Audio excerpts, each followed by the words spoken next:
The new season of From is just around the corner, so it's the perfect time to refresh your memory about the previous season. Trust me, it's crucial to understand before diving into the season 4, and if you are new to the series, stick around until the end. I too be breaking down hidden secrets and details of the series. Let's get started. In the dark night of a small town, this little girl was praying upstairs. Suddenly, she heard her grandmother's voice outside the window. She immediately went to pull up the curtain and found that it was her beloved grandmother outside. The grandmother said that she was cold and wanted to go inside to warm up. The innocent little girl was not alert at all and was about to open the window. When her mother ran upstairs, it was too late. The next day, the drunken husband returned home. He saw many people standing in front of his house, thinking that there must be some kind of party today. As soon as the husband arrived, a policeman named Stephen came out from inside. Stephen immediately went up to slap the husband, then questioned him why there were children in the house, but the window was not nailed down. Before the drunk husband could explain, Stephen dragged him upstairs. The husband saw a horrifying scene as soon as he entered the room. The wife died tragically at the bedside, and the daughter's body had all her organs were gouged out. The drunken husband woke up to reality and felt extremely regretful. He did not dare to look straight at his wife and children. Stephen was furious and wanted to shoot the husband to death on the spot, but thinking about the fact that he had just lost his family, Stephen could not bear to do it. Stephen ordered his subordinates to put the husband in prison to await trial, then handed over the funeral to the priest. It turned out that this was a town with many strange things. Every time the sun set, Stephen would hold the bell and ring it continuously. When the villagers heard the bell, they would immediately return home and close the door, then gently touch the black stone as a habit. The reason they did this was because at night, this village would have terrifying man-eating monsters appear. Only by hiding in their houses and hanging up the black stone could the villagers survive. But the family of that drunken husband, unfortunately, met with calamity. Just because he did not stay home to protect his wife and children, the next day, the husband had to endure the most severe punishment in the town. That was to stay in the iron house for one night without the black stone to protect him. However, before the execution date, Stephen could not bear to lock the husband in the iron house. That way,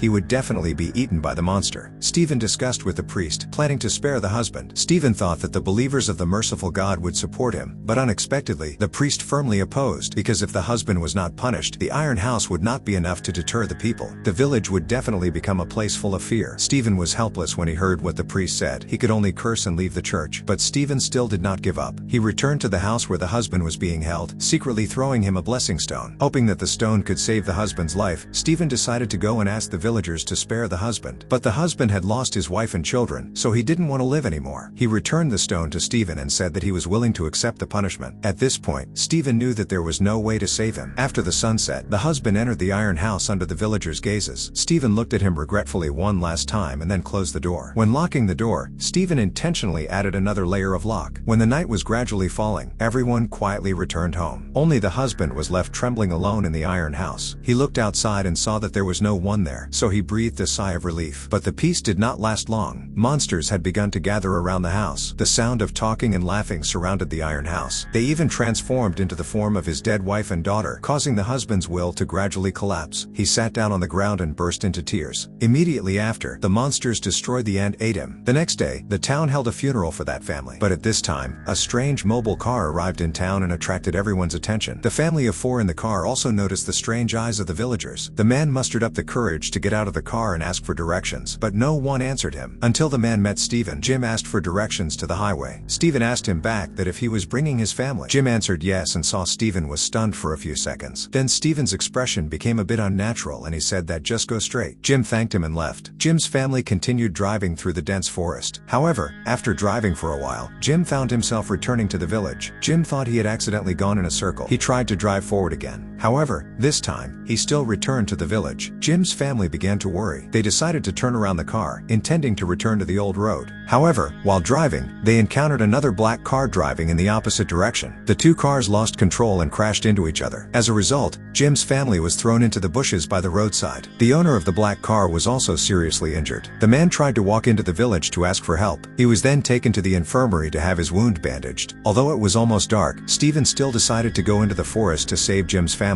When he arrived, Stephen discovered that there was another man in the black car. He introduced himself as Jade. He said that he was traveling with his best friend when the accident happened. Stephen saw that Jade appeared unharmed, so he left him there and rushed to Jim's family. At that time, they were stuck in the car. The son, Ethan, had an iron bar stuck through his leg. Stephen tried to get into the car and carried them out, one by one. Meanwhile, Stephen's son, Ellis, upon hearing about the accident, quickly drove there with the priest, Nurse Kristi, and Deputy Kenny to help. With their help, 3 of Jim's family members were lucky to escape. Only Ethan was left in the car. Nurse Kristi said that surgery was needed to remove the foreign object from Ethan's leg. This would take at least an hour. However, it was almost dark. Stephen decided to stay in the car with Kristi and Jim to perform the surgery. The others quickly returned to the village before the sun set. The 3 of them then got into the car. Before the surgery, Stephen placed a small stone in front of the door. He said that this would protect them from them. Jim listened, but still did not understand what it meant. At this time, Jim heard voices outside. Jim was about to open the door, but was stopped by Stephen. Stephen said that no matter what happened, do not open the door. Otherwise, all of them would die. Stephen then looked outside and found that there were many people standing around the car looking in. Stephen knew clearly that they were not humans. Meanwhile, the rest of the people were on their way back to the village. Along the way, the car unfortunately got a flat tire. They had no choice but to run back to the village before the monsters appeared. They then ran to the communal house. This was a collective housing area for homeless people. The group outside kept knocking on the door. However, the people inside did not dare to open the door because they were afraid that the group were monsters. The real monsters had appeared. They slowly approached. Julia suddenly saw her dead boyfriend. The girl was about to step forward, but was stopped by Kenny in time. At this time, the owner of the shared house, Donna, immediately ordered the door to be opened. Thanks to her, the group was lucky to narrowly escape death. Donna then took the group back to their room to rest. She also told Tabby everything about the secret of this village. It turned out that the residents of this place had also encountered the same situation as Tabby's family. They accidentally got lost in the village and could not find their way out. Every evening,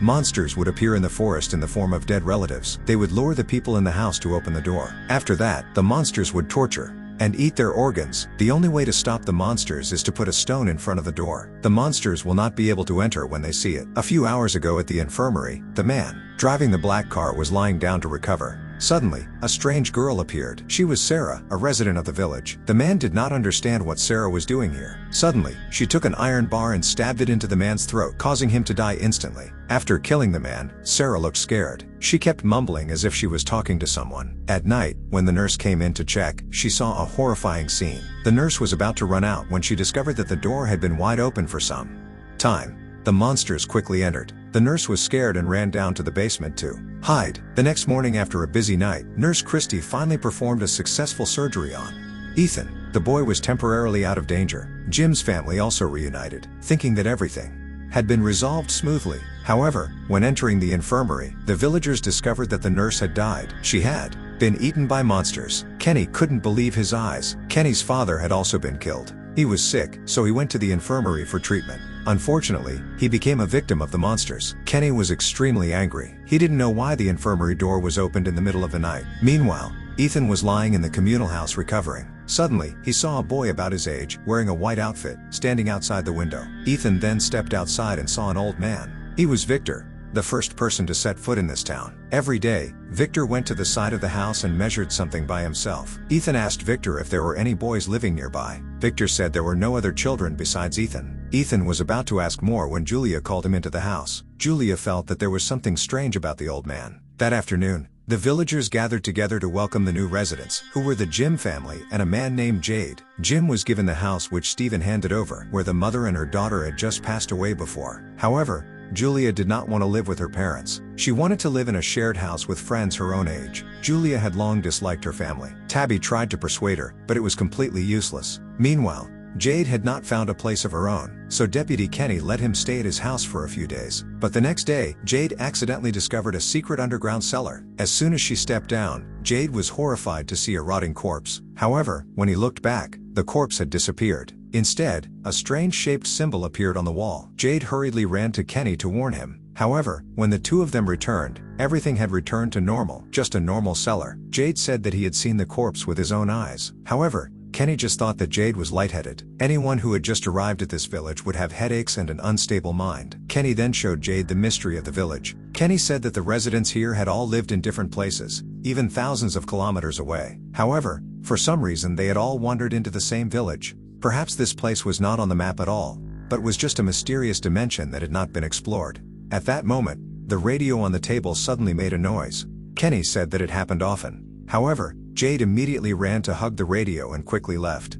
Jade seemed to have come up with a plan. On Jim's side that day, Jim took Ethan to the community house for breakfast. This place was managed by Kenny's mother. She cooked delicious food every day to serve everyone. Sara also often came here to help. While Jim was busy going to the bathroom, a man named Victor came to see Ethan. Victor gave Ethan a picture, which showed a child wearing white clothes. It was the boy that Ethan had seen outside the community house. Victor said that he had seen this child before and wanted to go into the forest with Ethan to find him. At the same time, Jim came out of the bathroom. He saw Victor and immediately ran over to curse. Jim threatened Victor not to come near his son. Victor had no choice but to leave. That afternoon, while Jim and his wife were sitting outside talking, Victor secretly went to the back of the house. He wanted to go into the forest with Ethan right now. Ethan naively thought that the two of them were about to have an exciting adventure, so he excitedly followed Victor. They went deep into the forest, a place that had never been explored before. Most of the people were afraid of monsters, so they didn't dare to go far. While walking, Victor suddenly saw the boy in white from the day before, so he quickly chased after him. The two of them then went to a big tree. There was a deep hole in the middle of the tree trunk. Victor tried to throw a rock into the hole. Suddenly, it fell from above their heads. They couldn't believe their eyes, not understanding what strange thing was happening here. Meanwhile, Jim and his wife discovered Ethan missing. The back door was wide open. They knew something was wrong, so they ran into the woods to search. The two of them walked while calling Ethan's name.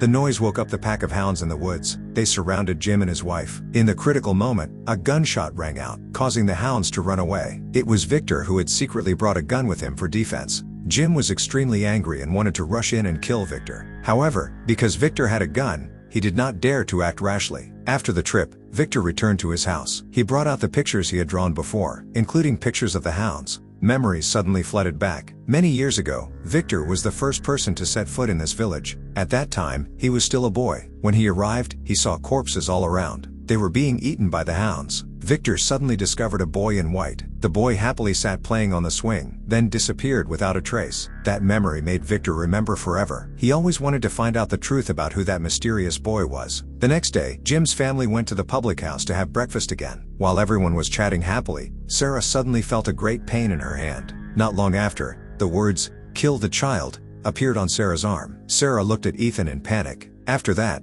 Sara had an epileptic seizure and fell to the ground unconscious. When she woke up, she found herself in the infirmary. Kristi felt worried about Sara, but she said she just had a slight headache. Sara's younger brother Nathan learned about this news. Nathan heard that his older sister had fainted and immediately ran to the infirmary. Nathan had known about what Sara had done for a long time, but Nathan did not report it to Stephen and quietly stayed by his older sister's side to protect her. But recently, Sara has been acting strangely, making Nathan extremely worried. Not long after leaving the hospital, Sara took a knife and went to Jim's house. She pretended to visit Ethan and invited him to visit her farm. Ethan was excited and agreed. Tabby saw that and decided to follow her son. They did not know that Sara was preparing an extremely terrifying murder plot. After arriving at the farm, Sara pretended to lure Tabby into the warehouse. She took advantage of the moment when Tabby was not paying attention to close the door and lock it. Then, Sara took a knife and went to Ethan, intending to kill him.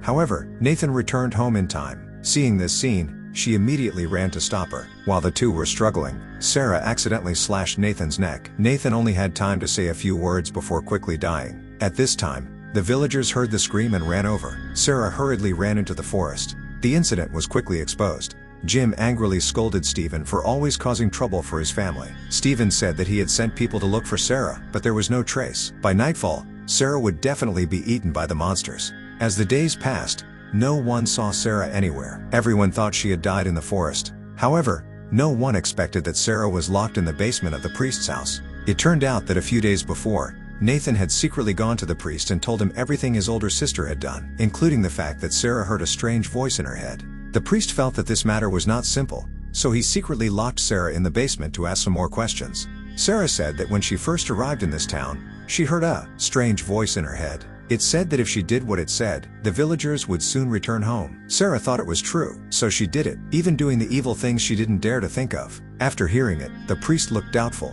He had long believed that this village was not real, but a fantasy world created from book number 74 of the Bible. The voice Sara heard might be that of God, the creator of life. If this was true, then Sara possessed an extremely special ability that would be very necessary in the future. At the same time, Sara suddenly had a severe pain, so she took out a pen and scribbled on a piece of paper. Sara said that this was proof that the voice in her head was real. The priest looked at the paper and saw a strange drawing. He then went to the empty lot, dug up a cloth bag from the ground. It was the thing the priest had buried when he first arrived at this village. There is a chocolate bar in the bag. Surprisingly, the drawing on the paper was exactly the same as the logo on the chocolate bar. The priest was shocked when he saw it. Meanwhile, Jim and his wife were investigating the items in the house. They felt strange because the core of the wire had nothing inside. The plug was broken on one side. However, the electric light was still on normally. So where did this electricity come from? While they were thinking, Jade ran over. Jade wanted to create a radio receiver with Jim. If they could catch the signal from outside, they would prove that they were somewhere on Earth. Since the village had no usable items, the two went to the black cart to get the assembly parts. After a hard day, they finally successfully created a radio receiver. However, it needed to be placed in a high place to work.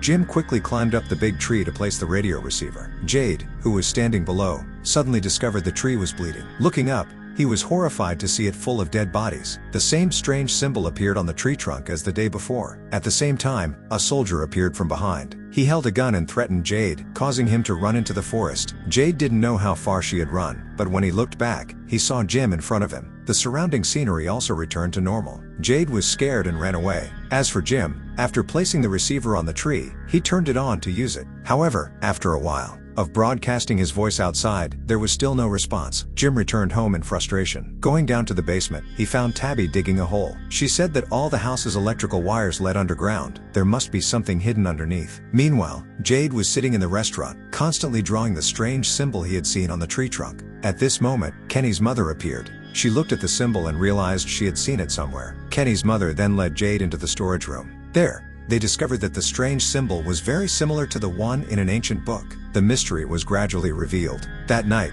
in the communal house, while everyone was fast asleep, a man secretly went up the stairs, opened the window and looked outside. There was a monster in the form of a beautiful woman. She asked when she could go inside. The man smiled after hearing that. His name was Kevin, a quiet person, usually did not like to interact with people around and was always alone. No one knew that Kevin was a pervert. Every night he secretly went to the window and talked to a monster in the form of a beautiful, young woman. The monster often tried to seduce Kevin to let her in. That day was a special day. Once a year, the people in the communal house would gather to celebrate the living and also to remember the dead. They did not know that a terrible tragedy would happen tonight. Meanwhile, the priest came to Stephen to tell him everything about Sara and the mysterious voice in her head. At first, Stephen was skeptical. The priest then brought the drawing and the chocolate bar. He said that these were the things he had buried when he first arrived in the village. Sara had arrived after the priest, so logically, she could not know about these things, unless the voice in her head was real. After listening, Stephen said that he also had a plan. That was to go into the forest by himself for a few days to find a way out. He could not stay in this village forever. At first, the villagers were afraid of the monsters and did not dare to enter the forest. However, if they carried a protective stone, they might be safe from the monsters. Although he had never tried this method before, Stephen decided to take the risk. Seeing this, the priest immediately told that Sara and himself would go with Stephen. Sara had mysterious abilities that might be useful. Meanwhile, at the communal house, Kevin, after many days of being seduced by the monster, finally opened the door to let it in. While the two were kissing, the monster suddenly bit Kevin's mouth. Before he could call for help, the monster rushed forward and killed him. The others were happily eating and partying, not knowing that the whole house was surrounded by monsters. A moment later, an Asian girl was about to go back to her room to sleep. As soon as she entered the room, she was immediately surrounded by monsters. They captured the girl and killed her on the spot. The people around who knew what had happened immediately raised the alarm. Everyone was scared and ran away. The monsters were enjoying hunting the poor villagers. The scene was extremely chaotic. At this time, Julia was with Victor. Julia wanted to ask him some questions about the village. At that moment, the alarm bell rang. Victor seemed to have known what was going to happen and had prepared everything. He threw a rope through the window, then escaped outside with Julia. While everyone was running away, Victor led Julia into the forest alone. They went to the big tree. Victor told Julia to jump into the tree trunk. It would lead her to another safe place. Before Julia could do anything, Victor pushed her inside. Julia screamed in panic. A moment later, she looked back and saw herself standing in a wooden cabinet, inside an abandoned cellar outside the village, and Victor had disappeared without a trace. Meanwhile, the people who were attacked at the communal house were running to find a place to hide. They went to Stephen's house to ask for a place to stay for the night. While the priest was helping the people around, suddenly, a monster suddenly rushed over and slashed his neck. Stephen immediately ran to help, quickly brought the priest into the house. However, it was too late. The priest bled to death. No one could help. After that night, the whole village was plunged into grief. 14 people were killed and eaten by the monster. Their bodies were scattered all over the village. This made Stephen want to carry out his plan immediately. Before leaving, Stephen left all the control to Kenny. Kenny was very sad but could do nothing more. Stephen then went to the infirmary to visit his son Ellis.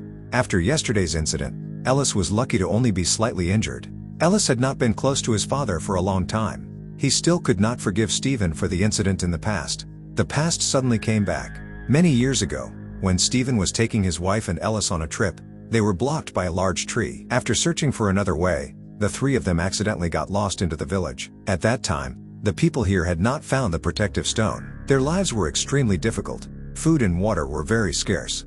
At night, when monsters appeared, the people could only find hidden places to hide, hoping that they would not find them. Every day in the village, there were corpses of people who were unfortunately discovered and eaten by monsters. Stephen decided to reform this place. He took the lead in managing the people here. One day, Stephen went into the forest and discovered a live goat. The villagers were completely surprised. Stephen said that he had also found chickens and other livestock. If they could raise livestock, their food supply would be guaranteed. So Stephen risked his life and went into the forest alone to hunt animals. One day, Stephen accidentally saw a hunting dog. It suddenly ran away, causing Stephen to chase after it. But in the end, Stephen got lost. It gradually got dark. Stephen could not find his way back to the village and was extremely scared. At that moment, Stephen accidentally slipped and fell into a cave. Before Stephen could react, monsters appeared outside. They slowly approached. Stephen thought he was about to die. However, the monsters only looked at him for a moment and then left. Only then did Stephen realize that the cave was filled with strangely shaped black stones. The next morning, Stephen hurried back to the village.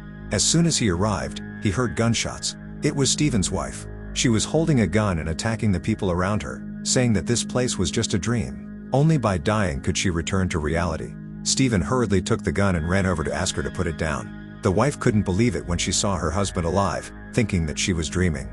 The wife then took the gun and was about to attack someone else. Stephen had no choice but to shoot his wife. After that incident, the villagers found a way to protect themselves from the monsters. However, Stephen lost the wife he loved the most. Back in reality, Ellis finally forgave Stephen. Ellis knew that Stephen had no choice but to kill the wife. Stephen was also the one who found the protective stone. He had helped the villagers a lot. The father and son then hugged each other and said goodbye. Before leaving for the forest, Stephen secretly went to the priest's basement and took Sara with him. Stephen believed what the priest had said about Sara. Maybe Sara would be the key to solving everything. As for Jim, after the failure of the radio receiver, Jim decided to do another project. This time, Jim designed a radio antenna himself. He planned to put it on the roof of the communal house. If this project was successful, there was a chance that they would be able to contact the outside world. Jim then presented his plan to the villagers. Most of them agreed with his idea and decided to help. In the following days, everyone worked together to design the radio antenna. Although they said there was hope, many villagers knew that this was just a pipe dream. This project will fail again, and everything will collapse again. Some people even lost hope of living and left this world silently. On Jade's side, after finding the mysterious symbol sketchbook, he spent many days in her room studying it. Finally, Jade suddenly realized that there were 2 pages stuck together in the notebook. After separating it, Jade found an old photo. It was a picture of a strange man. Kenny's mother was extremely surprised when she looked at it. In the corner of the photo was Victor when he was young. So Victor was not the first person to come to this village, as he said. Jade then hurriedly went everywhere to find Victor. However, he had been missing since that day until now. Meanwhile, Stephen and Sara went deep into the forest. They found a big tree. On it hung bottles containing pieces of paper. Sara had a severe headache when she saw it. Then she fell down and fainted. When she woke up, it was already dark. The two were sitting in the tent. Stephen said that he had seen the pieces of paper in the bottle. They all had the same number, 1864, written on them. More than 100 years ago. What happened here? Sara then said that while she was unconscious, she heard a woman's voice. The woman advised Stephen to stop and not go deeper into the forest. There were things more terrifying than monsters there. The two still didn't know what to do. When suddenly the ground started shaking violently, the tent seemed to be about to collapse. As soon as the earthquake stopped, a blinding light appeared through the tent. The two then walked outside and saw that it was already morning. There were white patches all around. Stephen suddenly heard a strange sound. He tried to go to where the sound came from and saw the image of his wife tied to a tree. His wife suddenly woke up and rushed to grab Stephen's hand, causing him to panic and run away. At this time, spiders from all over the web began to crawl out, clinging and biting Stephen. Sara quickly ran to help. After a while, she chased them all away. Because Stephen was bitten by a spider, his body began to release poison, causing him great pain. However, they did not give up and decided to continue. Meanwhile, Jim finally succeeded in making a signal antenna. They placed it on the roof of the communal house to the cheers of everyone. Thanks to the power source connected to the devices in the village, the antenna was able to function normally. Before everyone could celebrate, a sudden storm came from afar. Jim tried to connect to the signal outside. He was extremely happy when he heard a man's voice. Everyone thought that everyone was about to be saved. However, the man suddenly said that Jim's wife should not have dug that hole. Jim was so shocked that he ran home. It turned out that Tabby had been digging a hole in the basement of the house for many days. Suddenly, it started to shake. The ground cracked, causing Tabby to fall straight down. Tabby did not understand what was happening when Victor suddenly came from afar. He said that he knew that Tabby would fall down here, so he was waiting. Victor then revealed that this cave was where the monsters were hiding, and they had painted all over the walls. It turned out that the monsters had been deep underground for a long time, under the people's feet, without them knowing. Victor then quickly took Tabby away from there, before it collapsed. A moment later, Jim returned to find a hole in the floor. He tried calling Tabby's name, but there was no response at all. As for Stephen and Sara, after many attempts, they finally discovered a mysterious lighthouse on a high hill. However, Stephen's injuries were too severe to continue. While not knowing what to do, Sara suddenly saw a boy in white. The boy pointed to a big tree, saying that if she went in there, Sara would be safe. Sara heard it, immediately brought Stephen to the tree, then pushed Stephen into the black hole, thinking that Stephen had safely returned to the village, but the place Stephen arrived at was 4 closed walls with no way out. Stephen tried to call for help, but no one heard. At this time, a group of people on a bus appeared out of nowhere in the forest. As usual, they were blocked by a big tree. The female driver had no choice but to turn around. The car then drove straight into the village. While the passengers were still acting normal, a young man named Elgin was immediately scared when he saw the scene outside. He asked the female driver to leave immediately. Meanwhile, in the communal house, the people were quickly cleaning up the components of the receiver. The storm in the distance immediately hit, causing the equipment in the house to continuously short-circuit. While Jade was cleaning, he suddenly saw a strange bus in the distance. Jade immediately informed the people around. Kenny and Donna immediately went to meet the new guests. They still thought this was a normal village. Meanwhile, the young man Elgin was extremely worried. Elgin said that he had seen this place in his dream. The young woman named Maury and the young man named Brick kept reassuring Elgin and advised Elgin to get off the bus to get some fresh air. Meanwhile, a young man named Randall was very angry because Elgin had caused chaos and even loudly wanted to beat Elgin. As for Julia, after returning home, she discovered that her mother had disappeared. There was a deep hole in the basement. Jim worriedly said that Tabby might have fallen down. Julia immediately ran to the crowd to ask for help to save her mother. The man at the bar immediately volunteered. 2 passengers on the bus, Brick and Randall, also wanted to help. They went to the hole and were about to dig it up when suddenly the surrounding area shook violently. The house immediately collapsed in front of the people outside. They quickly ran to save the trapped group. Randall was fortunately not seriously injured. However, the remaining 3 people were crushed deep inside by rocks. Nurse Kristi later appeared to give first aid to the injured. Kristi suddenly discovered Maury in the group of passengers. She happily ran to hug Maury. It turned out that the 2 of them were lovers before. After many months of being missing, they finally met again in this village. Meanwhile, Tabby, after falling into the hole, unexpectedly met Victor again. The 2 walked along the underground path. Tabby walked a distance and discovered a suitcase. Inside was a white dress. They continued to go to a cave. This was the lair of the monsters. They were currently sleeping soundly. Tabby and Victor tried to keep quiet and did not dare to make a sound. At this moment, Victor accidentally discovered a doll and was extremely scared. Tabby tried to calm Victor down, then continued walking along the cave. At this time, they discovered that the monsters were getting more and more numerous. In the middle of the cave were stones stacked on top of each other. Tabby saw a strange cave, but as soon as they arrived, a child with a scary face suddenly appeared, causing Tabby to scream in fear. It was almost dark now. The monsters slowly woke up from their deep sleep. Victor and Tabby panicked and ran away from there. Luckily, they found the exit to the cave, which was outside the forest. Victor then took Tabby to an abandoned truck. This place was Victor's secret base that could be used as a shelter for the night to avoid being discovered by the monsters. Meanwhile, in the village, seeing that it was getting dark, Donna asked all the passengers to go into the house quickly. The female driver disagreed and said that she would take everyone out of here. Donna knew that there was not enough time to explain, so she immediately took out a gun and shot the tire. Then she ordered everyone to go inside quickly. Some passengers were scared and ran away. At this time, Jim knew that he could not escape from the house in time, so he advised Julia to leave quickly. Jim reassured Julia that if he hid down here, the monsters wouldn't find her. Julia didn't want to, but she had no choice but to leave. After everything settled down, Donna explained about this mysterious village. Every night, cannibal monsters appeared. Those who didn't go inside would be attacked by them. The group of passengers doubted Donna's words. However, because Donna was holding a gun, no one dared to fight back. Meanwhile, at Stephen's place, after trying to call for help, someone finally dropped a rope. Stephen quickly climbed up.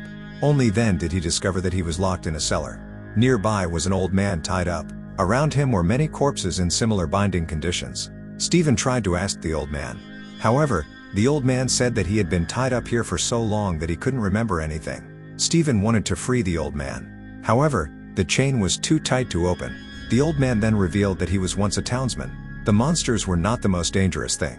There was a much more terrifying secret behind them. As soon as he finished speaking, a sudden sound of music rang out. Stephen discovered a music box nearby, with a symbol of a dancing woman. As soon as the music stopped, worms crawled under the old man's skin. The old man suddenly scratched Stephen's shoulder and said that his blood was now Stephen's blood. As soon as he finished speaking, the old man fell to the ground and died on the spot. Stephen panicked and ran away. When he realized, he found himself still in the forest. The cellar had now turned into an ancient ruin. It was almost dark now. Suddenly, a dog came from somewhere and took Stephen to Victor and Tabby. The three had just met again not long ago, when suddenly, Elgin appeared from somewhere. Elgin was being chased by monsters. Stephen didn't think twice and let Elgin get on the car. Thanks to the stone he had with him, the four of them were lucky enough not to be attacked by the monsters. Elgin then told them about the bus trip, as well as the collapse of Jim's house. Tabby was extremely worried when she heard that her husband had an accident.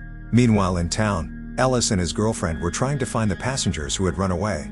At this time, the monsters had also appeared. They had no choice but to helplessly run into the house.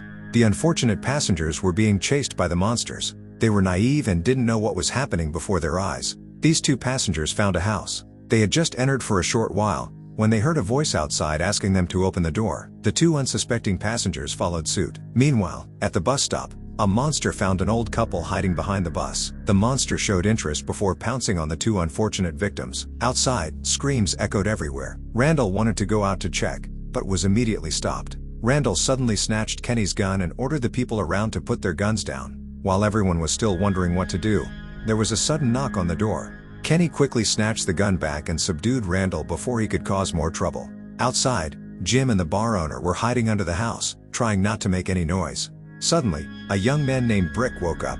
Brick was so frightened that he saw his body being crushed by a pile of scrap metal that he shouted for help. The tavern owner tried to reassure Brick that nothing would happen. However, Brick, due to his severe injuries, began to cough up blood. After that, Brick could not hold on and died. At this time, a monster appeared from outside and attacked the tavern owner. Jim was so scared that he could only stay silent and did not dare to move. The next morning, everyone went out to check and discovered a horrifying scene.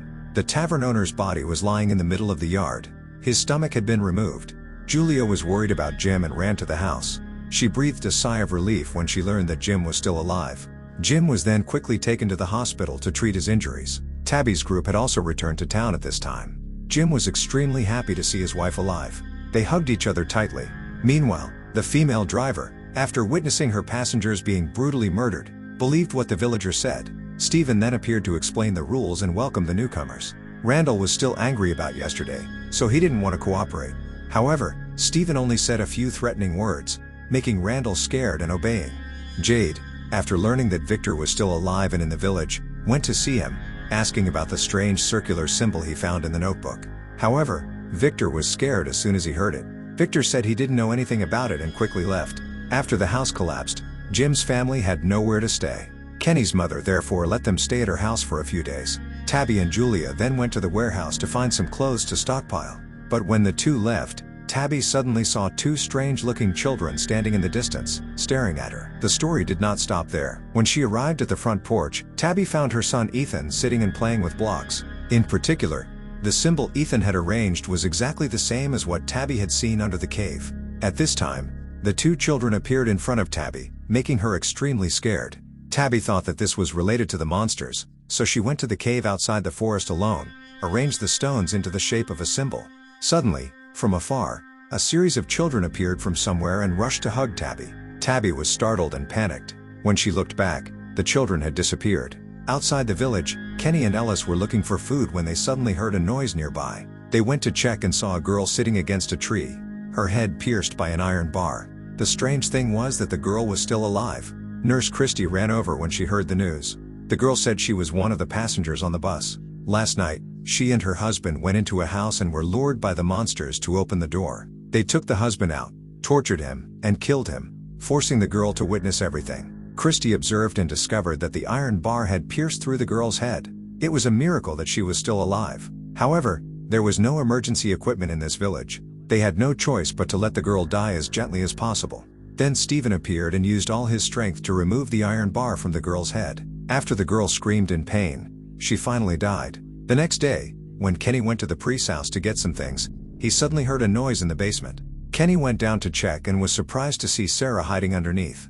Kenny immediately ran to tell Stephen. When Stephen heard what happened, he rushed to see Sara. Sara said that she had also crawled into the tree that day, like Stephen. However, the exit was this basement. Stephen tried to reassure Sara that he would keep her safe here. Then Stephen told Kenny everything.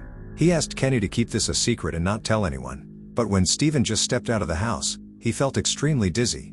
Under Stephen's skin, worms were crawling continuously. Meanwhile, in the shared house, Randall had just arrived but did not respect anyone. He caused trouble with others all day. Randall was also lazy and refused to work, just lying on the sofa all day. Donna felt angry and chased Randall out of the shared house. Randall then became homeless, having to live alone on the bus. At night, monsters appeared around the bus. Randall cursed at them constantly when he saw it. However, he still did not dare to go out. A few days passed. Jim recovered from the accident. He continued to investigate the strange voice on the radio that he had heard a few days ago. Jim told Stephen about this. Jim thought that this place might be a secret experiment of the government army and the people in the village were the test subjects. Although it sounded absurd, it was very convincing. Not giving up, Jim continued to tell Donna his thoughts. However, Donna thought that for now, they shouldn't tell anyone about this unless they found solid evidence. Otherwise, everyone would panic. As for Kenny, because he wanted to confirm what Sara had done, Kenny went down to the basement alone to meet Sara. Sara then couldn't bear it anymore, so she told everything she had done, including the night she opened the hospital door, causing Kenny's father to be brutally murdered by monsters. Kenny was extremely angry after knowing the truth. He was even more angry when Stephen knew everything but still protected Sara. Kenny then threw away his police badge and left. The news of Sara's survival quickly spread throughout the village. When Jim and Tabby found out, they went to see Sara and cursed her continuously. They wanted Sara to be sentenced to death. Stephen had to intervene.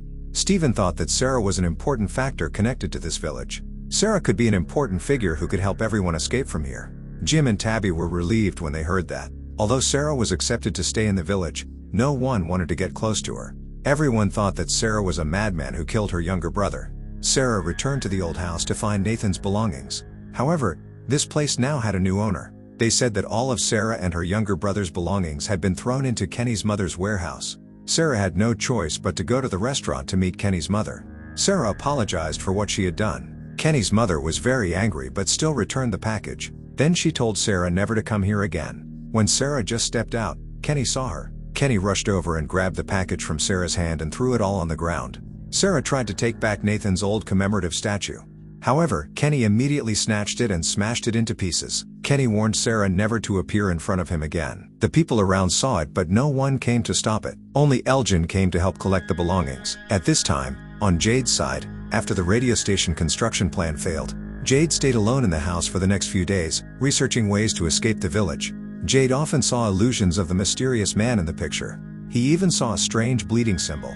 Jade didn't know what to do when Victor suddenly came to see him. After many days of thinking, Victor finally decided to tell Jade about the old stories. Then Victor took Jade to an empty lot. There were many broken cars. Victor said that the man in the picture was Christopher, a former resident of the village. Christopher was a cheerful person, so he was loved by the people around him. However, something happened when Christopher accidentally learned about the strange circular symbol in the book. From then on, Christopher became a different person, extremely crazy, and liked to kill people. All the villagers were killed by Christopher at that time. Only Victor survived because he hid in time in the basement.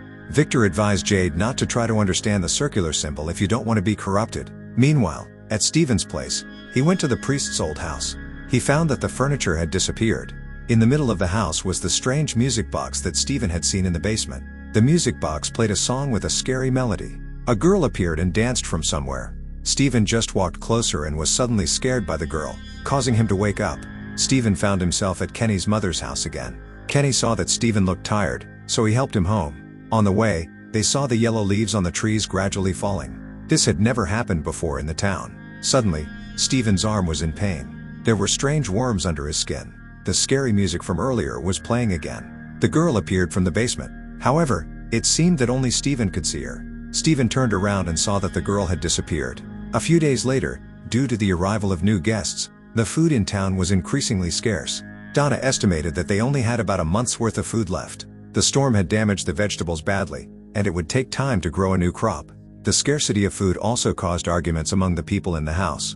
An angry man said that Elgin had intentionally stolen food from the kitchen. Despite Elgin's attempts to explain that he had none, the man still cursed him and wanted to kick all the new members out of the house. Ellis discovered the incident and ran over to stop him. During the struggle, the man accidentally stabbed Ellis in the stomach, causing a lot of blood to flow out. Everyone panicked and planned to take Ellis to the infirmary, but it was already dark and full of monsters outside. Elgin volunteered to go out and get the car without thinking. He went straight to the parking lot and drove away before the monsters caught him. They then successfully reached the infirmary. Kristi quickly put Ellis on the operating table. The wound was so severe that surgery was needed.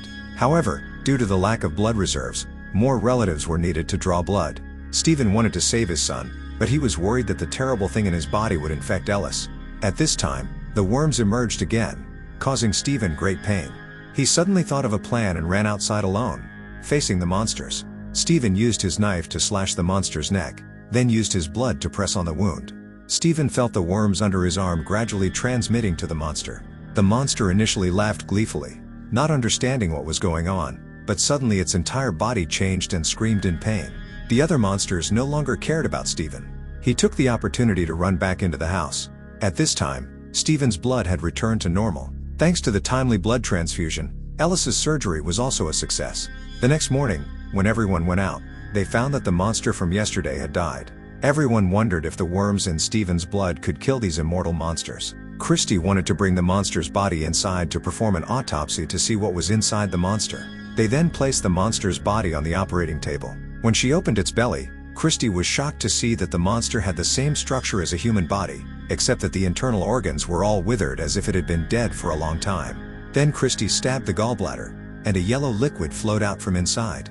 Kristi believed that the worms were still inside the monster, so its liquid could be a method to help destroy the monsters out there. While the others were working hard to maintain life, Jim still thought that this village was just a government experiment. Tabby was very disappointed to see her husband like that. Tabby advised Jim to regain his composure soon and go help the people around. Jim was standing outside and suddenly discovered a remote-controlled plane. It turned out to be Randall's. Randall said that the plane was a gift for a cousin. Jim suddenly had an idea, so he took Randall to his family's old car and searched inside for radio wave receivers. Jim thought that if the plane flew high enough, it would be possible to receive signals from further away. After a while of hard work, they finally succeeded in making the antenna. However, since it was just a toy plane, it couldn't carry too much weight on its body. Jim was disappointed. However, Randall had another way of thinking. Randall thought that if this was really a government experiment, they would definitely plant a spy inside the village. So Jim decided that tonight, he and Randall would hide inside the car and follow the whereabouts of the monsters to see where they went and what they did every night. On this side, Tabby went to see Jade and told him what happened in the underground cave. Tabby accidentally saw the circular symbol in the notebook. Tabby said that she also saw this in the monster cave. Maybe that Victor probably understood what it meant. The two then went to see Victor to question him again. However, Victor still refused to talk. Tabby tried to beg Victor and said this might be the only way to return home. Victor finally wavered. He took Tabby to an abandoned parking lot. There were photos that Victor had drawn years ago.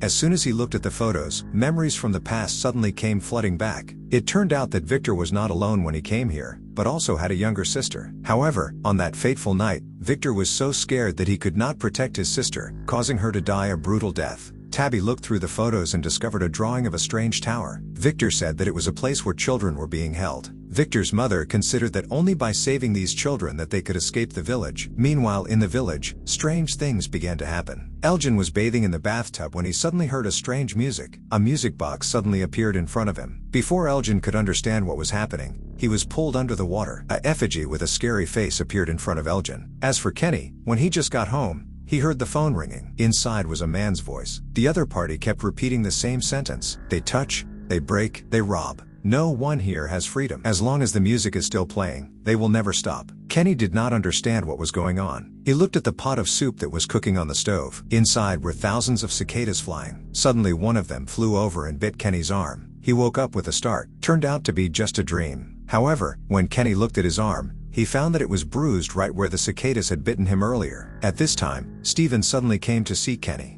He wanted to go to the infirmary with Kenny, asking Kristi to extract more liquid from the monster to make a weapon. As soon as they arrived, they found Maury extremely scared, saying that she heard something in the basement. When they went down to check, they were horrified to see a lot of cicadas surrounding the monster's body. Kenny saw them and immediately recognized them as the ones that appeared in his dream. At this time, Donna also arrived. However, when she and Stephen went down to the basement, there were no more cicadas. They discussed how to dispose of the monster's body. However, when the group was carrying the body out, Randall saw them from afar. Randall then went to see Donna alone, seemingly with a plan in mind. That afternoon, when Stephen and the others had just returned to the village, they suddenly heard screams from a nearby house. They ran to check and discovered a horrifying scene. A woman's body was lying dead on the bed. The body was blown up and broken in an extremely terrifying way. The husband cried and said that his wife was sleeping and started talking in her sleep. Then, the body suddenly fell apart in front of him. When Stephen asked what his wife had said, the husband immediately recounted, "They touched, they broke,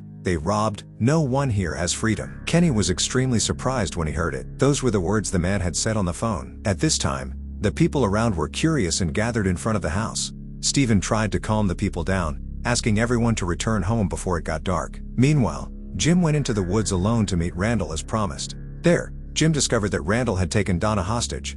Randall thought that Donna might be a government spy. Randall had seen them carrying a monster's body to cover up. Monsters were rumored to be immortal and could not be killed so easily. Although Donna tried to explain, Randall still did not care. Jim was about to untie Donna when Randall rushed over to stop him. At this time, Stephen arrived in time, pointing a gun at Randall, forcing him to surrender. It was getting darker and darker, and the monsters were about to appear. They were about to drive back to the village, but Randall suddenly threw away the key. He was interested in seeing who was the government spy. The group had no choice but to hide in the car. Luckily, Stephen had brought along the vial of the monster's secretion, so he smeared it on the bullets and loaded them into the gun. Stephen wanted to test whether the bullets could kill the monsters. Late that night, the monsters began to emerge from the forest, as usual. However, they did not approach the car but surrounded it. Suddenly, the scary music started again. There was a sound like a crash from below. Randall was so scared that he broke the window and ran away. The others saw this and also made their way to the car. Stephen tried to stay, firing bullets at the monsters, but they did not seem to be injured at all. At this time, Jim successfully started the car, helping them escape death by a hair's breadth. Meanwhile, Randall unfortunately ran deep into the forest. He was attacked by countless cicadas, flying straight at him. At this time in the village, a man named Reggie suddenly went crazy, constantly saying that it was coming. Everyone would die. Upstairs, Maury suddenly discovered that the area was full of flying cicadas. They attacked, causing Maury to suddenly have a seizure. Maury screamed in pain. Her eyes turned to terrifying white. Kristi was extremely worried, but did not know what to do. The disease then began to spread too. The others, Julia, who was at home, suddenly showed similar symptoms. It seemed that they were being tortured in their subconscious. At this time, Elgin finally told about the dream he had before coming to this town. At that time, Elgin met a boy dressed in white. The boy repeated a sentence: "They touch, they break, they rob, no one here has freedom." While the people around did not understand what it meant, a woman nearby suddenly heard these sentences that sounded very familiar. The woman said that this was a part of the ancient poem that she had heard when she was a child. Stephen was shocked after hearing it. The next morning, the whole village was silent. Julia and Maury had not woken up yet. Donna and a few others went into the forest to search. They found Randall lying unconscious in the middle of the forest, but when everyone touched him, Randall suddenly screamed in horror. At this time, Julia and Maury were also in the same state. Stephen could not bear it, so he decided to go to Sara, hoping that Sara could find a solution. They then went deep into the forest, looking for the ancient ruin where Stephen had gotten lost at first. Sara now suddenly felt extremely painful. Her nose was bleeding continuously. Sara said that Stephen was the one who brought the monster to the village. The monster was extremely excited and would not stop. The monster wanted everyone to suffer, unless the music box was destroyed. Otherwise, everyone would die. Stephen was extremely confused after hearing this. He did not know where the music box came from and how to destroy it. Meanwhile, Jade, wanting to find out the truth behind the circular symbol, went alone to the monster's cave. Jade ventured inside to explore. After a while of groping in the dark, Jade finally reached the center of the cave. Jade had just stepped into the middle of the room when the mysterious children suddenly appeared. They lay on the rocks, muttering some kind of spell. Jade looked up at the cave and discovered that a secret passage had opened. However, when he looked back, the children had disappeared. The passage above was also sealed. As for Tabby, after seeing the pictures that Victor had drawn, Tabby suspected that what Victor's mother had said years ago might be true. Finding the tower and saving the children might be the key to escaping the village. Tabby wanted Victor to take her to the tower. Jim was worried that his wife might be in danger. However, Tabby still wanted to take a risk. Victor then took Tabby into the forest, to a large tree with bottles hanging above it. In the middle of the tree trunk was a deep hole. Victor said that this was a teleportation gate. Victor's mother had tried to go inside, but she was killed before she could do so. Tabby hugged Victor and thanked him, before crawling into the hole and disappearing without a trace. As for Stephen, after learning the truth that he was the cause of the tragedy in the village, Stephen was extremely remorseful and regretful. Donna therefore went to comfort Stephen. Donna believed that Stephen would definitely find a solution. Stephen then decided to go into the forest again, determined to find the music box that Sara had mentioned. At that moment, Reggie suddenly appeared from somewhere. Holding a gun pointed straight at Stephen, Reggie seemed to be controlled by someone. His mouth kept apologizing, but his hand still pulled the trigger. Stephen was unfortunately shot in the shoulder. He had no other choice but to take down Reggie before he could do anything more. Stephen then went to the ancient ruins. He used a lighter to light the torch. Unexpectedly, the illusion from the day before appeared again. Stephen discovered Julia and the others were tied up inside. They kept screaming in pain as if being tortured by someone. The terrifying music suddenly started again. The music box appeared before his eyes. Stephen's dead wife also appeared. His wife advised Stephen to give up, not to waste his efforts because they would all die. Stephen held his ground, turned around and smashed the music into pieces. Julia and the others suddenly woke up. They had returned to normal, no longer possessed by the monster. Jim was extremely happy to see his daughter awake. They did not know that Tabby had now lost her way in a very strange place. Tabby went deep into the forest and found a lighthouse right in front of her. It turned out that the tower that Victor's mother had mentioned was referring to this lighthouse. Tabby then walked up the stairs and went straight to the top of the tower. There, Tabby met a boy in a white outfit. The boy apologized before suddenly pushing Tabby down. When Tabby woke up, she found herself in the hospital. The female doctor said that a group of climbers had found Tabby unconscious in the woods and brought her to the hospital. Tabby was shocked to realize that this was indeed the outside world. After all, Tabby had really escaped the nightmare town. The female nurse said that she had been unconscious for 3 days and 3 nights. She had no identification on her, so they had no idea who Tabby was. The hospital therefore called the police to help investigate her background. Tabby did not want to involve the police, so as soon as the female nurse left, she secretly changed her clothes and quietly left the hospital. While wandering on the street, Tabby suddenly saw a child dressed in white standing across the street, staring at her. Tabby quickly ran across the street, but when she got there, the child had already disappeared. Meanwhile, in the nightmare town, Julie and Ethan, after hearing that their mother left alone into the woods, were extremely surprised. The 2 children blamed Jim for letting Tabby leave without stopping them. Jim realized that he was wrong and decided to go into the woods alone to find his wife. Stephen, knowing what happened, tried to dissuade them. He told them about his previous trip with Sara. They reached a tree filled with spider webs, then saw the lighthouse from afar, but could not get close to it. Despite being warned, Jim still insisted on going. Kenny saw this and decided to go with Jim. Kenny did not want the 2 children to lose both their parents at the same time. At this time, suddenly there was the sound of a window breaking in a nearby house. They went to check and found Jade lying on the floor. Around him was many shirts that formed a strange symbol. Ever since returning from the cave, Jade seemed to have become a different person. He was always mumbling to himself about some symbol. Seeing this, Stephen and Kenny took Jade to the infirmary. At this time, a girl named Fatima was living in the shared house. After being pregnant with Ellis' child, she had been feeling unwell recently. She kept vomiting for no apparent reason. Fatima thought she was just having morning sickness, so she didn't pay much attention. Turning back to Tabby, after wandering on the street, Tabby borrowed a phone from someone nearby to call her mother. Hearing the mother's voice made Tabby extremely emotional. Tabby realized that she had really escaped the nightmare town. Tabby's family had been missing for months, and the police were also actively searching for them.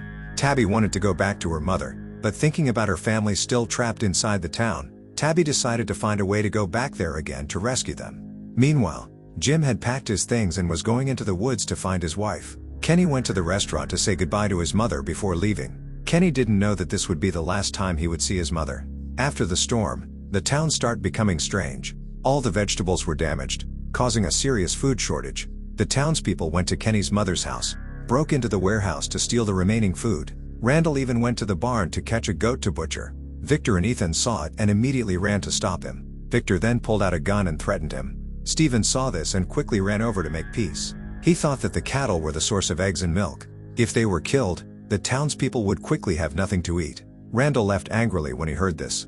At this time, Tabby went to the town to talk to the priest about her problems. Suddenly, Tabby remembered the box that Victor had given her before leaving. Inside were the food packages that Victor had prepared. Tabby accidentally looked at the bottom of the box and discovered an address written there. It was Victor's previous residence. Tabby quickly ran to the address and met an old man. This old man was none other than Victor's father in the past. When the old man saw his son's box, he was extremely shocked. Meanwhile, on Elgin's side, after seeing the ghost of a strange woman in the bathroom, Elgin was extremely scared and did not dare to sleep because he was worried that the woman would appear again. While talking to an old woman at the communal house, Elgin suddenly saw the ghost of that woman standing in front of him. The woman slowly approached, causing Elgin to wake up in fear. It turned out to be just a nightmare. However, Elgin still did not know who the woman really was. On Jim and Kenny's side, after more than half a day of walking deep into the forest, they suddenly discovered wooden stakes with extremely strange human figures carved on them. Following the stakes, the two of them came to an abandoned village. Jim realized that this place could be used to avoid monsters at night. Therefore, they decided to stop here to rest. That night, Jim felt worried about his two children at home. Jim did not know that in the town at this time, the monsters were acting abnormally, never before seen. They came to open the barn door, causing the animals to scatter everywhere. Stephen saw it and ran out with Jade to hold the animals back. Kenny's mother and Victor, when they discovered the incident, also ran out to help despite the danger. At this time, only Julia and Ethan were left in the house. Ethan saw his favorite goat wandering outside and opened the door to bring it in. But unexpectedly, the monster was already waiting. Julia saw it and quickly grabbed Ethan and ran away. The monster immediately chased after them. As soon as they reached the door, the two unexpectedly met Sara. Sara immediately took Ethan and Julia into the bushes to hide. The monster couldn't find them, so she screamed a few times, causing more and more of her accomplices to come. Luckily, Randall on the bus saw what was happening and turned on the lights to lure the monsters over. Sara's group took advantage of the opportunity to run away and get on the bus. Stephen sighed. Seeing the danger, asked everyone to quickly bring the livestock into the house and she would bring the rest back to the barn. Kenny's mother didn't want Stephen to do this alone, so she decided to help him. The two quickly brought the animals to the barn. They then ran into the warehouse to hide before the monsters arrived. Thinking they were safe, a group of monsters were waiting inside. They rushed to capture Stephen, then forced Stephen to watch Kenny's mother being torn apart right in front of him. Stephen was extremely angry but could do nothing. The next morning, Jade went into the warehouse to check and was horrified to see Kenny's mother's body had all her organs eaten. However, Stephen was somehow still alive. After being untied, he ran to hug Kenny's mother tightly and kept apologizing. Kenny's mother's death shocked the whole town. Jade felt strange and did not understand why the monsters spared Stephen. Meanwhile, Jim and Kenny, while resting in the abandoned village, accidentally found a lot of fresh vegetables growing along the river. This amount could meet the scarce food needs. They were extremely happy, so they collected them all and brought them back to the village. But when they arrived and saw everyone's sad faces, Kenny was surprised to learn that his mother had passed away. Kenny sadly went to the restaurant alone. Nurse Kristi tried to comfort him but was also chased away by Kenny. At this time, the radio inside the restaurant played the familiar music every day. Kenny was angry and rushed over to smash it into pieces. After knowing what happened last night, Donna immediately went to blame Stephen. Donna thought that Stephen had sacrificed an innocent life just for a few cattle. Meanwhile, at the communal house, Fatima continued to have a stomachache. It had been more than 4 days since she had eaten anything. The teeth in her mouth kept breaking for unknown reasons. Worried about the fetus in her womb, Fatima went to the clinic with Ellis for a checkup. After Mari's diagnosis, she thought the child was normal. As for Fatima's condition, it was probably just because she was nervous when she was pregnant for the first time. Ellis breathed a sigh of relief after hearing that, then took Fatima home. Entering the room, Fatima discovered that there were baskets of vegetables that had spoiled a few days ago nearby. Fatima was suddenly attracted to these things, so she grabbed them and ate them greedily. Meanwhile, in the chapel, Nurse Dristi was changing clothes and applying makeup to Kenny's mother's body with Jade. Sara also came to help. After everything was done, Kenny went to see his mother for the last time. He deeply regretted choosing to leave instead of staying to protect his mother. Kenny's mother's funeral was held afterwards. Many people in the town came to pay their respects. Stephen didn't want this to happen again. He had already prepared a plan for the monsters in his head. Turning back to Tabby, when she woke up, she found herself lying on the sofa. The old man said that Tabby had passed out on the porch. Tabby then told the old man about Victor and about the nightmare town, where monsters would appear every night to hunt the living. The old man listened and didn't believe what Tabby said. The old man's wife and 2 children had disappeared many years ago. The old man also had no hope. Tabby tried to prove what she said. Tabby told him about the ghosts of the children and about the lighthouse in the forest. When the old man heard this, his face suddenly changed. The old man said that before his wife disappeared, she also heard voices in her head. The voices said that his wife was the one chosen to save the children on the lighthouse. Only by saving them would the curse disappear. The old man then took Tabby to the basement of the house. There, it was filled with paintings that the old man's wife had drawn before she disappeared. Tabby was shocked to realize that they were all scenes from the nightmarish town, the ghosts of the strange children that Tabby saw, and even the mysterious boy in white. Meanwhile, in the town, Stephen called his son Ellis and discussed his plan. Stephen took out the protective stone and said that if the monsters were afraid of this, what would happen if we placed the stones in front of the cave entrance? Would the monsters be trapped below forever? Stephen had just finished speaking when Donna suddenly appeared. When Donna heard about the plan, she immediately objected, saying that it was too risky. Donna did not want to lose anyone else because of this stupid plan. Even though everyone did not agree, Stephen still wanted to carry out this plan alone. He then went to the bus and asked Randall to switch seats with him tonight. Stephen wanted to sit on the bus and observe the monsters to see what they were really up to.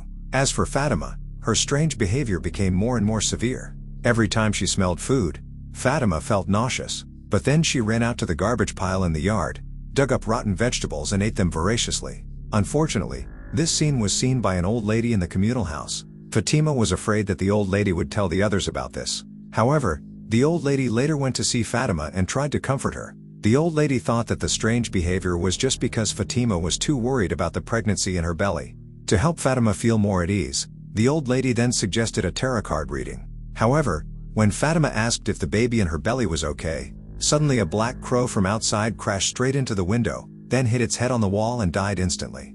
Meanwhile, Kenny went with Kristi and a few villagers to the abandoned village in the forest last time. They came back here to collect more fresh vegetables to bring back for storage. While everyone was busy working, Jade just sat there doing nothing. Lately, Jade's spirit has been a bit unstable, constantly cursing the people around him. Jade then went to a bush to go to the toilet, that he suddenly saw the body of a man hanging on a tree. When Jade just walked over, the man suddenly moved, causing Jade to scream in surprise. The others heard and rushed over. However, when Jade looked back, the body had disappeared. Jade felt scared and wanted to return to town immediately. However, it was almost dark now. Kenny advised him to stay overnight in the village. However, Jade still refused and left alone. Kristi saw this and quickly ran over to stop him. While walking, Kristi suddenly stepped on an animal trap. The accident seriously injured Kristi's leg. Kristi was in great pain. Kenny and the others saw this and quickly ran over, trying to get Kristi's foot out of the trap. At this time, Jade saw an illusion of the man from earlier. The man was holding a skull and slowly walked over. Kristi quickly calmed Jade down and helped him escape the illusion. After escaping the trap, they brought Kristi into the house before it got dark. On this side, Tabby was in the old man's house when she suddenly heard a very familiar sound outside. Tabby walked out to the backyard and found glass jars hanging on a tree. Tabby realized that this scene was identical to the place where the portal that Victor had taken her to was located. The old man said that his wife used to love decorating this. However, this tree was just a copy. The original was a larger tree several miles away. Tabby thought that it might hold clues to the nightmare town. Tabby asked the old man to drive her there. On the way, Tabby suddenly discovered a necklace in the car. The strange thing was that it was exactly the same necklace Tabby had found in the warehouse inside the nightmare town. The old man said that the necklace was a gift from his wife before. Tabby was shocked when she heard that. Tabby wondered if she had really escaped the town or was still in its own illusion. In a panic, Tabby asked the old man to stop the car. The old man did not want to and continued driving. While the two were arguing, suddenly a car from afar rushed straight at them. The accident left the old man seriously injured. Tabby woke up to find herself in an ambulance. They were being taken to the hospital by doctors. At this time, something strange suddenly happened. On the way, the driver discovered a large tree blocking the road in front of them. In the sky at this time, many black crows appeared. Tabby realized that this scene was very similar to when our whole family got lost in the nightmare town. The driver tried to call the hospital, but there was no signal. It was almost dark now. Tabby warned them about the man-eating monsters that were about to appear. However, no one believed what Tabby said. Meanwhile, in town, Ethan received a strange phone call. On the other end was a mysterious voice, saying that Ethan's mother was in an ambulance and was in danger. Ethan quickly told Jim about this, but Jim angrily smashed the phone, thinking that this thing was just saying things that were not true. That night, Stephen went to the bus with Randall. Randall felt strange when it was dark, but the monsters did not appear, as usual. While he was thinking, suddenly an ambulance from outside suddenly drove into town. Ethan saw it and quickly opened the door to chase after it. Ethan said that his mother was in that car. Stephen and Jim quickly took Ethan into the house.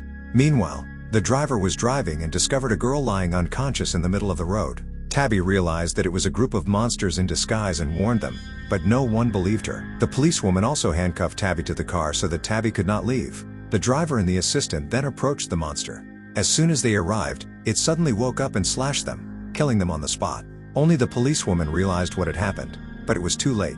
The monsters approaching the policewoman were getting more and more numerous. The policewoman saw the communal house with the lights on and rushed over. The people inside discovered the incident and curiously went to the window to observe. At this time, the policewoman was continuously shooting at the monsters. Unfortunately, a bullet was deflected, hitting a short-haired girl standing at the window, seriously injuring her. The policewoman was then lucky to run into the house. When she discovered that she had accidentally caused the accident, the policewoman was extremely regretful and scared. Since Kristi was not present, Maury took the place of the nurse, trying to stop the bleeding for the short-haired girl. However, due to the severity of the injury and the lack of surgical tools, the short-haired girl died of blood loss shortly after. At this time, outside, Jim, Randall and Stephen ran to the ambulance. Jim was extremely surprised to see that his wife was still alive. Tabby was currently locked in handcuffs. Randall saw this and quickly ran back to the bus to get the lockpicking tool.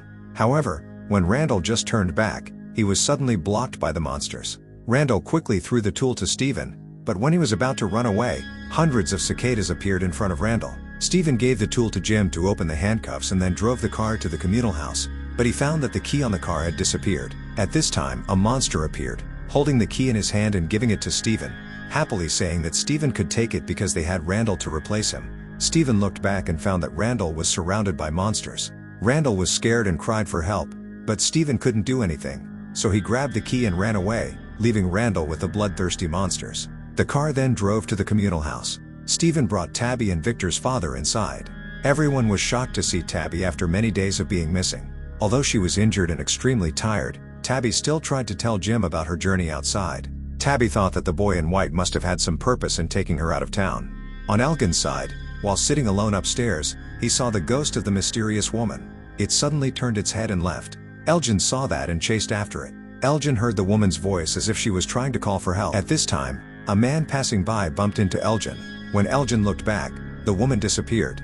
At this time, downstairs in the communal house, the people in the house discovered that Randall had been taken to the car by the monsters. However, Randall seemed to be still alive. Seeing that, Stephen quickly brought Randall into the house. Randall's body was covered with wounds caused by the monsters, but for some reason they spared Randall's life. Randall was furious when he saw Stephen, constantly cursing Stephen for leaving him behind for fear of death. Meanwhile, at Victor's place, he was with Sara. Victor wanted to tell Sara about the past, when the nightmare town had just begun. At that time, Victor was the only survivor in this terrifying place. In just one night, all the residents in the town were brutally murdered. The mysterious boy in white was the only person who was Victor's friend at that time. Because he couldn't bury all the corpses, Victor took the items associated with them to remember them. A watch or a cigarette box. All were horrifying memories that Victor could not forget. Suddenly, Victor discovered that none of these items belonged to Christopher. Victor seemed to remember something. His face suddenly became extremely scared. Sara tried to comfort him. Victor then revealed that Christopher was also a resident of the town. Christopher used to be a very cheerful and friendly person, until he explored about the strange circular symbol. That was also when Christopher changed, became crazy and killed all the people in the town. Victor once saw Christopher talking to a puppet doll. It was also the doll Victor had seen underground, where the monsters lived. Victor still remembered very clearly. Its name was Jasper. At this time, in the communal house, the body of the short-haired girl was wrapped in a towel and placed in the room. It was planned to be buried tomorrow morning. Fatima took advantage of the moment when everyone had left to approach the body. Fatima saw the blood flowing from the wound. Unable to control herself, she quickly wiped it with her hand and put it in her mouth. Her face looked extremely excited. The next day, Kenny's group who went to get vegetables also returned to town. Jade was extremely surprised when he heard that Tabby was still alive. He immediately ran to Tabby's house to verify the truth. Meanwhile, Victor went to the communal house. He was very surprised to hear that his father had come here. However, Victor ran away because he was afraid of facing him. Sara saw this and chased after him. Sara tried to convince Victor to go back to see his father. The old man must have been very worried about Victor. Victor finally agreed to go back after hearing these words. The two then had an emotional meeting. Victor, who had always been lonely in town, finally met his relatives again. On the villagers' side, after Tabby's return, everyone was very surprised. They asked for a meeting to talk clearly how Tabby escaped from the town. Tabby then appeared. Faced with hundreds of questions, Tabby told every detail clearly, from how she got into the teleportation tree in the forest to climbing the lighthouse and meeting the mysterious boy in white. Fatima was extremely disappointed that Tabby was able to escape from the town but did not report to the police or do anything to help the people trapped here. Some people started to curse loudly. A bald old man in the group of residents even made a suggestion. Send some people to the teleportation tree to verify. Stephen tried to stop him and said that the tree would teleport to an unknown location. The last time Stephen entered, the destination was a deep well in the ancient ruins. However, the bald old man still did not care about Stephen's words. He even said that he would find his own way to the tree. After the crowd dispersed, Ellis went around looking for his girlfriend Fatima. He found Fatima in the garden. It turned out that Fatima had secretly hidden some rotten vegetables for food. When Ellis arrived, she was startled and hid them. However, Fatima's strange behavior could not fool Ellis. Fatima finally told him everything about her strange habits when she started to conceive. Fatima was scared and thought that she would give birth to a monster. As for Tabby, she was feeling sad because of the villagers' words. She wanted to get some help, so she went into the forest with Jade to find the teleportation tree. There were many different bottles hanging on the branches. They found a piece of paper in each bottle. There were 4 random numbers written on them without any rule. While they were thinking about the meaning of the numbers, the bald old man from earlier suddenly appeared. He came to the tree and said that he would go inside. Maybe he would be the next one to escape this damn town. Despite Tabby and Jade's protests, the bald old man entered the hole and disappeared. At this time in the town, the people saw a strange scene and called Stephen come. When Stephen arrived, he found the bald old man stuck in a wall. He was in pain but could not say anything. He was finally crushed to death. It turned out that the teleportation tree had brought the bald old man to this wall.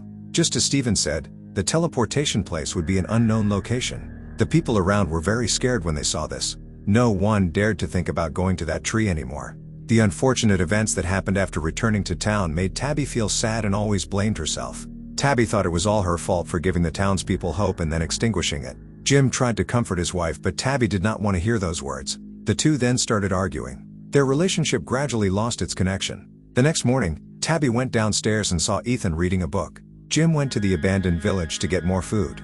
While the mother and son were sitting, there were suddenly footsteps upstairs. Tabby was worried so she went up to check alone. When she got there, she was startled to find the ghosts of 2 mysterious children that Tabby had seen before. They walked over and kept repeating a strange language. Tabby panicked and tried to chase them away. Only when Ethan ran up did the 2 children disappear. As for the couple Fatima and Ellis, after Ellis knew that his girlfriend had strange habits, Ellis tried to encourage her and advised Fatima to go see Kristi to check on the child in her womb. At this time, Stephen suddenly visited. Stephen saw Ellis' strange attitude and asked his son to tell the truth. Ellis had no choice but to tell everything. They then quickly took Fatima to the infirmary. As soon as they walked down the hall, they met Elgin. Elgin was holding a camera and took a photo of Fatima as a souvenir. However, a moment after developing the photo, Elgin was startled to discover that behind Fatima was the ghost of the mysterious woman he had met a few days ago. At this moment, she suddenly appeared right behind him. The woman said that if she helped her, she would save everyone. As soon as she finished speaking, the woman disappeared. At this time at the infirmary, Kristi was examining the child in Fatima's belly. However, despite careful observation, Kristi could not see any embryo inside. Kristi affirmed that Fatima had never been pregnant from the beginning. It was very possible that the symptoms Fatima felt were all just a false pregnancy. This shocked Fatima greatly. She angrily smashed things and left. Meanwhile, at Victor's place, he was planning to find out about the past of this town. Victor then went to the cave where the monsters lived. Victor planned to go down to look for the Jasper doll. Victor's father saw his son going into danger and couldn't stop him, so he followed. The two entered the cave and searched around, but Couldn't find any dolls. The items Victor had seen before were also gone. Victor didn't give up and continued to go deeper into the cave. The two finally found a room filled with many objects. The Jasper doll was also there. Victor quickly put it in his pocket. At this moment, the father suddenly discovered that in the pile of objects was his wife's scarf from years ago.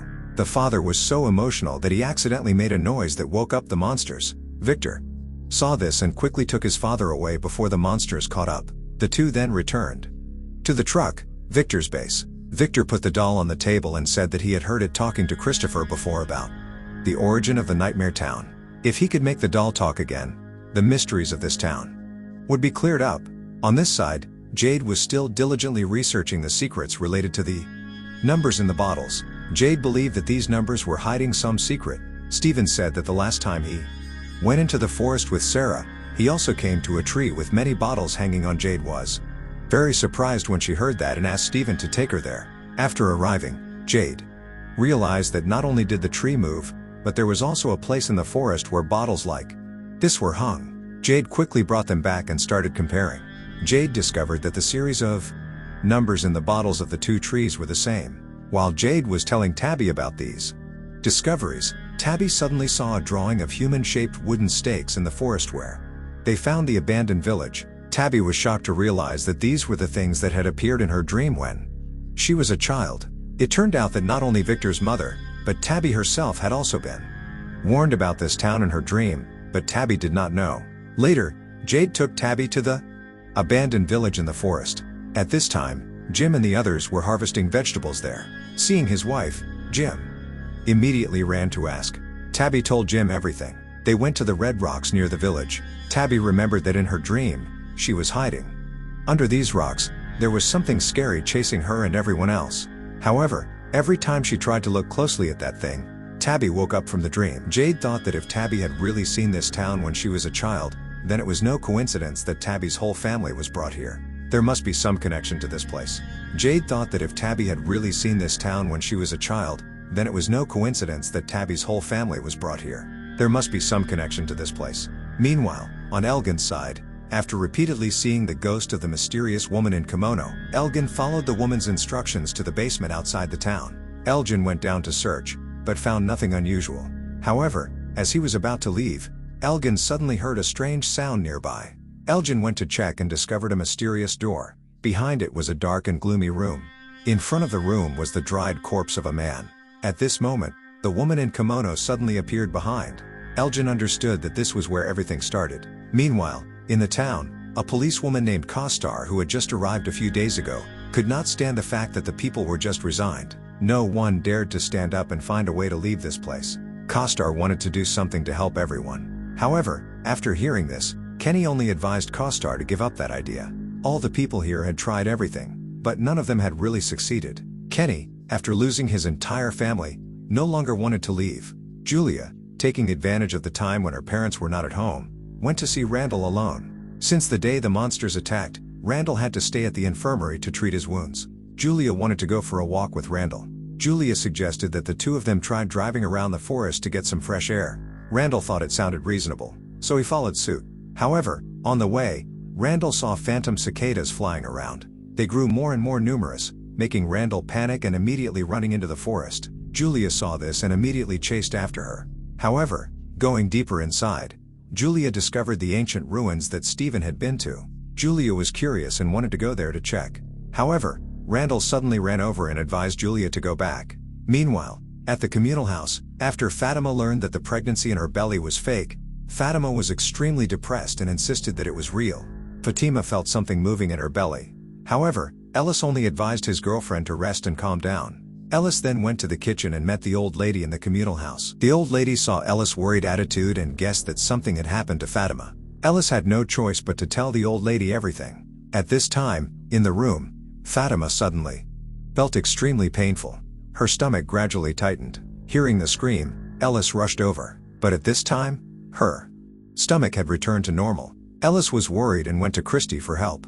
However, Kristi did not believe it and thought that Fatima was just having psychological problems. They did not know that at this time at home, Fatima had secretly gone to the vegetable garden, intending to take rotten vegetables for food. Suddenly, the old woman in the communal house passed by, saw the incident, and ran in to try to stop her. Fatima shouted loudly, asking the old woman to leave quickly. Suddenly, Fatima grabbed a pair of scissors nearby and stabbed the old woman in the chest, causing her to stop breathing immediately. When Ellis returned and discovered the incident, he was extremely shocked. Ellis then quickly took Fatima and hid in a hut deep in the forest. Ellis did not want his girlfriend to be captured by the villagers, so he asked Fatima to stay here for a few days, wait until everything returned to normal, and then decide what to do next. Fatima was extremely scared at this time, not understanding why she acted like that. After Ellis left, Fatima suddenly saw the ghost of a mysterious woman in a kimono standing in the corner of the wall. However, in the blink of an eye, the woman had disappeared. At this time, in the town, the villagers discovered the old woman's body lying dead in the vegetable garden. The news quickly spread everywhere. Everyone was extremely worried about who the culprit was. Stephen ordered everyone to return home quickly. He tried to calm them down, advising them not to worry too much. Policewoman Co-Star volunteered to investigate, questioning everyone in town. However, everyone thought that Sara was the one who caused this case, just because Sara had killed someone before. Meanwhile, in Stephen's place, after knowing that Fatima was the culprit, he was extremely shocked. Stephen wanted to find a way to help Fatima escape the death penalty. However, Ellis thought that they should tell the truth to the villagers and hope that they would forgive Fatima, because this was just an unwanted accident. While the two were talking, Donna suddenly walked in and saw the strange attitude of the father and son. Stephen could not hide it, and immediately told Donna the whole truth. Stephen thought that if he used his words, he could make the villagers believe and forgive Fatima, like Sara's case before. However, Donna immediately denied it and said that Stephen's words were no longer trusted by many people like before. They would definitely sentence the girl to death. After Donna left, Stephen asked Ellis to quickly pack up and take Fatima to escape. Victor was trying every way to talk to the doll, but it was completely motionless, not able to talk at all. Victor was angry, so he went to Sara and told her everything. Victor felt disappointed when he couldn't remember the content of the conversation between the doll and Christopher. What did they talk about? This was later found out by Tabby. Tabby went to see Victor and helped him remember the past. After a while of trying to ponder the past events, Victor finally remembered. The place where he witnessed the talking doll was in the basement of the church. They quickly went there. As soon as they stepped down, the scene from the past suddenly appeared before their eyes. Only then did Victor remember that it was not the doll talking, but the mysterious boy in white. The boy was telling Christopher about the secret of this town, but Christopher was extremely angry after hearing it. Victor still clearly remembered a sentence the boy said. To find the answer, he had to return to the starting point. The children born in the dark were also murdered in the dark. Their bodies created the teleportation tree. The only way to save the children was to go through that tree. At this time, Julia had returned home alone to meet her younger brother Ethan. Julia wanted to go into the forest with Ethan to the ruins she had seen the day before. Julia said that it seemed like there was some invisible force that wanted her to go into the ruins. Julia then slowly walked over, but as soon as she stepped in, she suddenly had a seizure. In Julia's mind, she was standing in a cellar. Julia saw herself, Randall, and Maury, three people tied up and screaming in panic, just like when they were unconscious last time. Julia panicked, covered her ears and closed her eyes. When Julia opened her eyes, the illusion had disappeared. Instead, in the corner of the wall appeared an old man who was tied up. The old man asked Julia to lower a rope down a nearby well because someone needed help. Julia immediately did as she was told. Surprisingly, the person who was saved was Stephen. It turned out that when Stephen was stuck at the bottom of the well, someone threw a rope down to rescue him. It turned out that the mysterious person was Julia. Julia then went through the door to a dark cave. Julia heard her mother's panicked crying mixed with the voices of children speaking a strange language. Julia rushed to the source of the sound, but immediately woke up. It turned out that Costar and Kenny had taken Julia away from the ruins. Julia was extremely scared and hugged Ethan. Meanwhile, Stephen had secretly taken Ellis into the forest to Fatima's hut. Ellis had prepared everything to escape with Fatima. However, when he arrived, he was surprised to find that the door to the hut was wide open. Fatima had also disappeared without a trace. It turned out that a few hours earlier, Elgin had come to see Fatima and taken her to the cellar outside of town. Elgin said that this was Fatima's new hideout. Fatima thought that Ellis was below, so she went down, but suddenly realized that it was all a trap. Fatima tried to run away, but was immediately held back by Elgin. Elgin then calmed Fatima down and said that he had no bad intentions. Elgin said that the child in Fatima's belly must be born healthy. It was not Fatima's child, but if it was born successfully, all the people in the town would be freed from this place. It was the woman in the kimono who told Elgin that. Elgin believed and followed the woman's words. Elgin even gave Fatima his blood to drink, all because he wanted the child in Fatima's belly to be healthy. That night, Sara was at home when she suddenly had a severe headache. The strange voice in Sara's head suddenly rang out again. The next day, Sara went to see Stephen and Ellis, and told them about the voice in her head. Sara said that Fatima did not run away, but was captured by a villager. Fatima was being in a panic now. Everything would end if she couldn't find Fatima in time. Ellis was very worried after hearing that. Stephen saw that and made a plan with Donna. They then gathered the townspeople and announced that Fatima was missing. Everyone was very surprised after hearing that. Everyone thought that Fatima was also a victim being held by someone. Stephen asked the townspeople to split up and search for Fatima's whereabouts. At this time, Victor felt extremely angry after remembering everything. Victor then took an axe and went to the teleportation tree, intending to cut it down. Suddenly, a mysterious boy in white appeared to stop him. The boy said that the teleportation tree must not be damaged because it was very important. Victor realized that the boy had also changed. He was no longer as small as before. Victor wanted the boy to tell him all the secrets of the town, as well as how to escape from here, just like when he told Christopher. However, the boy just silently left after hearing. Meanwhile, at Fatima's place, after many days of special care, Fatima's belly had now become much bigger. Fatima was in great pain trying to find a way to escape the cellar. Suddenly,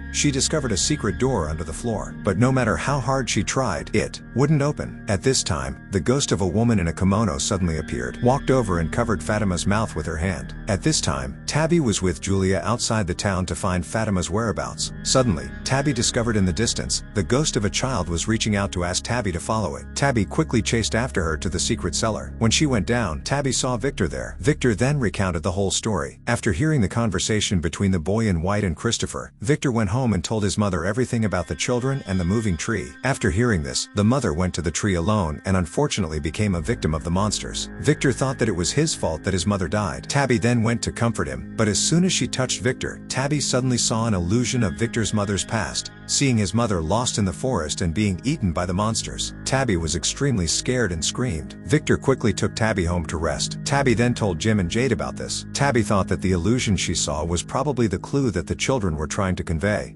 It was definitely related to the moving tree. Jade said that the last time he went down to the monster's lair, he also saw the children lying on a rock. They looked up at the ceiling, where the tree roots connected together, forming a complete teleportation tree. It was all the same as what the boy in white had told Christopher before. Jim heard that and immediately guessed that the jars hanging on the tree were the puzzles they needed to solve if they wanted to find the secret behind this town. Meanwhile, Stephen, Ellis, and the others began to see Elgin's strange attitude. They suspected that Elgin was hiding something. They immediately planned to investigate Elgin. That day, Elgin was packing his things and preparing to go to Fatima's place when he was stopped by Stephen. Stephen took Elgin into the room and began to question him. Elgin did not hide it and immediately admitted that he was keeping Fatima. However, Elgin believed that what he did was right. If Elgin successfully gave birth to the child in her womb, they would all be able to return. Sara advised Elgin not to believe in unreal forces because she had been bewitched by them the last time, leading to her killing her own younger brother. Ellis angrily rushed over to question Fatima's whereabouts, but Elgin still refused to say anything. Seeing this, Stephen immediately returned home to get the torture box, determined to make Elgin confess, despite everyone's objections. Stephen asked them all to go out. Then,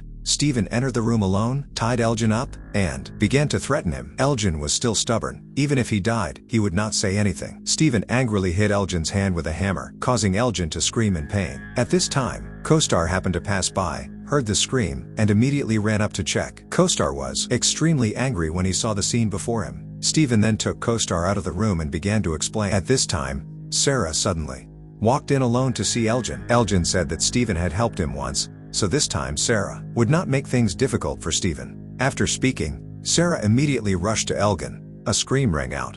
The people outside heard and rushed in, discovering that Elgin had lost an eye. Sara finally forced Elgin to reveal where Fatima was being held. Meanwhile, at Fatima's place, her belly was getting bigger and bigger. Something inside was moving. Fatima was scared and picked up a piece of glass, intending to destroy the fetus. Suddenly, the woman in kimono appeared to stop her. She said that the time had come, then began to pull the fetus out of the girl's belly. By the time Stephen and Ellis arrived, it was too late. The cellar under the floor was wide open. Fatima said that the woman in kimono had taken her child down below. Fatima fearfully revealed that she had learned the true identity of the monsters in town. They were all fathers and mothers in the past, who sacrificed their children in exchange for immortality. Stephen knew that the basement would hold many mysteries of the town. He was not afraid of danger, so he went down there alone. At this time, Tabby was still trying to find the meaning behind the numbers in the glass jars. Jade said that he had put together everything about numerology, astrology, even thousands of different calculations, but still could not figure out the meaning of those numbers.